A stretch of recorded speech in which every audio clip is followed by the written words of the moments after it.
Welcome, friends, to another installment of stand-up comedy Sitting Down. The other day, after watching about 14 hours of Tosh.0 on Pluto TV, the reruns off the Comedy Central, and Pluto does have this 24-hour-a-day Tosh.0 channel. Anyway, after seeing the commercial pop up about 120 times, I was really close to ordering the free sample bottle of Nugenix Total T.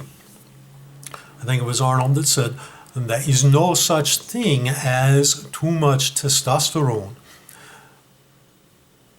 But I didn't order it because if I'm going to start a new drug habit, I need to do a little bit more research.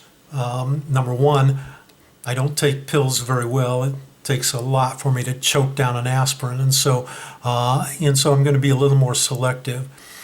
Did you know, for example, that there is a pill that helps with brain functions? Yep, it's called Prevagen, and it helps with both memory and mental capacity. So they say. Now, there are disputes about how effective it actually is. But in researching Prevagen, I did discover that it is derived from a substance found in jellyfish. So I'm not real sure if it's going to be an upgrade for me to have my brain start acting like a jellyfish. For some people it may be. I think, hypothetically, my favorite pill would have been Cialis, the pill that helps you stop peeing so much. Lord knows I do pee enough. But the warning label on Cialis says that you should not consume it along with alcohol. For me, that doesn't make sense, because if I'm not drinking, I'm not peeing, and I'm not going to stop drinking just so I can take another pill. And, well, I'm just not going to stop drinking, so that's not going to work for me. But it did inspire a little creativity. I came up with this song, an ode to Cialis. It's 4 o'clock on a Saturday, too early for me to get up. But then again, it's me, and I have to pee, and apparently so does my pup. It's still dark outside, I can't see a thing, I can't even open my eyes. But when nature calls, you risk bumps and falls. It's better than having wet thighs.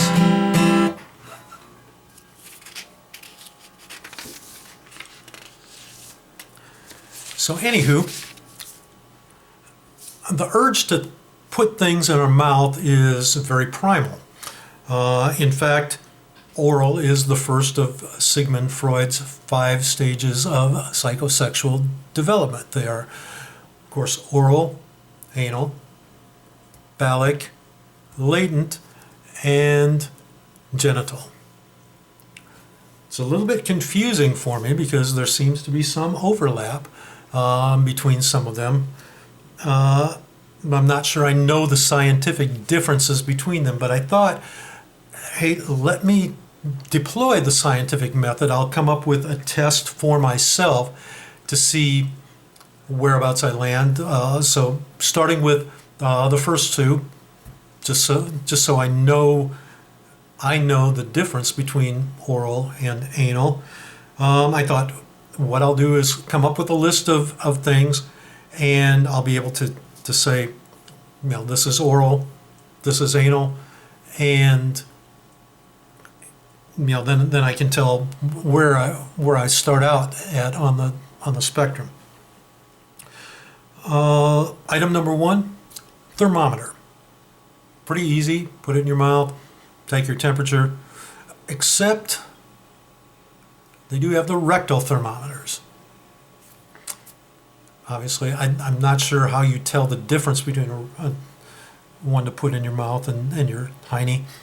But I did find it fascinating that your temperature is exactly the same at both ends of your body. So let's see, item number 2, Laxatives, I'm thinking Metamucil, consume it orally, correct? Oh, except that they do have suppositories, which are designed for anal insertion. So laxatives, I guess, could be either thing. Item number 3, popsicles. And at that point, I gave up. It's way too confusing for me. So I'm not sure where I land on the spectrum. So much for the scientific method. I think I'm way better sticking with food. That's a subject that I'm pretty familiar with.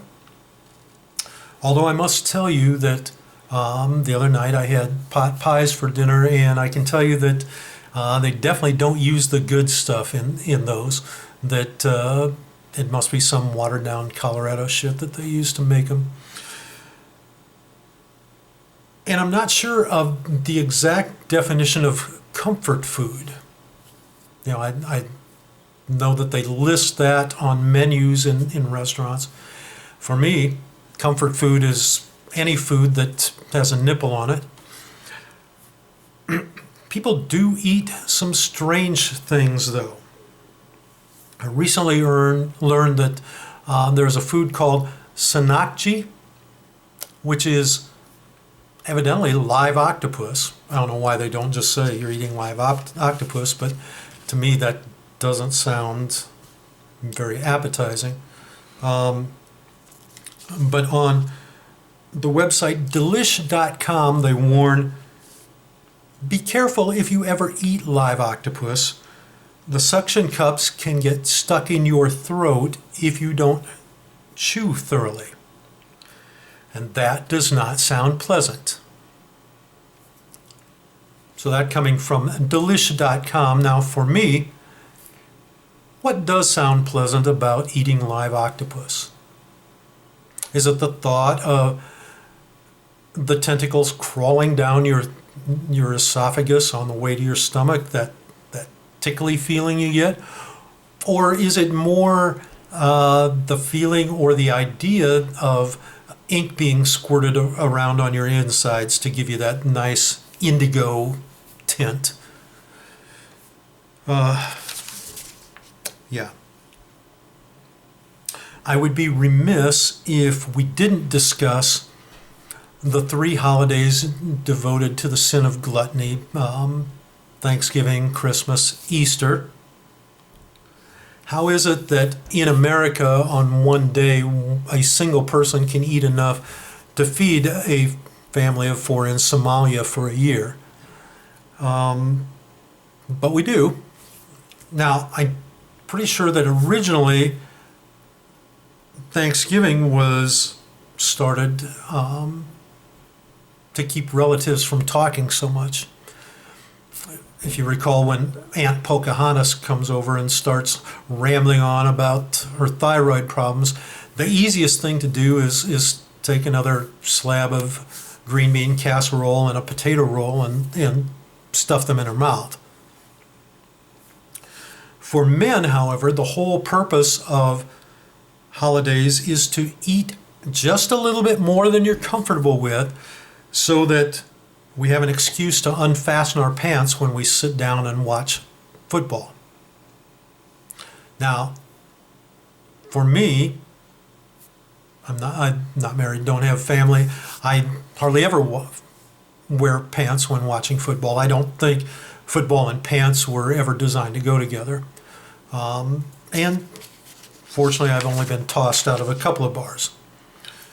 Now, in other countries, there is this holiday delicacy called 3-bird roast. It's where you take a deboned chicken, stuff it inside of a deboned duck, and stuff that inside of a deboned turkey.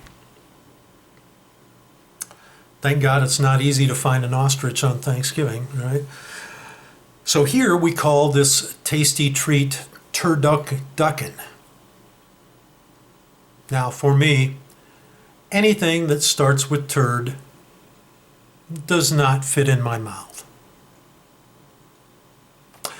thank you for being with me on this edition of Stand-Up Comedy Sitting Down. I look forward to sharing more insights with you again.